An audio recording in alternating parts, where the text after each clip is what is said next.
Sebuah kapal nelayan dengan 4 orang anak buah kapal asal Bayang, Kabupaten Pesisir Selatan, Sumatera Barat mengalami mati mesin di tengah laut dan terjebak badai ekstrim di perairan Pulau Karamba, Pesisir Selatan.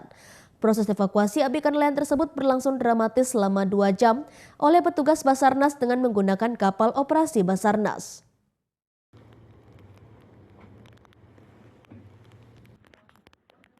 Setelah mendapat laporan dari masyarakat adanya sebuah kapal nelayan asal Bayang, Kabupaten Pesisir Selatan, Sumatera Barat yang terjebak badai ekstrim di tengah laut lantaran mati mesin, satu unit tim operasi kecelakaan laut dari Basarnas diturunkan ke lokasi guna melakukan proses evakuasi. Cuaca ekstrim disertai badai dan gelombang tinggi membuat tim sulit menjangkau lokasi yang berada di kawasan Pulau Karamba yang berada di perairan Laut Samudra Hindia. Proses evakuasi pun berlangsung dramatis. Petugas terpaksa harus mengevakuasi satu persatu anak buah kapal dengan cara terjun ke laut dan menggunakan pelampung untuk ditarik ke kapal Basarnas. Evakuasi ini pun berlangsung selama 2 jam dan 4 orang anak buah kapal beserta nahkodanya berhasil diselamatkan. Sementara itu untuk kapal nelayan yang mengalami mati mesin terpaksa dievakuasi dengan cara ditarik dengan menggunakan kapal bagan milik nelayan lainnya.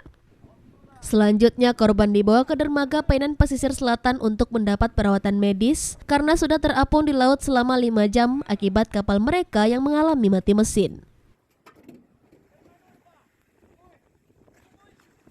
Ya, untuk kecelakaan kapal mati mesin yang POB-nya 4 orang, malam tadi sudah memang kita ada gerakkan satu buah unit rig untuk ke lokasi, namun dengan cuaca yang ekstrim dan dicampur badai, akhirnya rig kita bergeser dulu untuk berlindung sambil memantau berkomunikasi langsung dengan pihak korban. Dan pagi tadi perkiraan pukul 07.40 korban berhasil ditemukan oleh tim dalam keadaan selamat, dan saat ini korban sudah akan ditarik dengan kapal bagan oleh rekan mereka sekitar 2 mil dari lokasi kapal tersebut. Dari Padang, Sumatera Barat, Budi Sunandar, iNews melaporkan.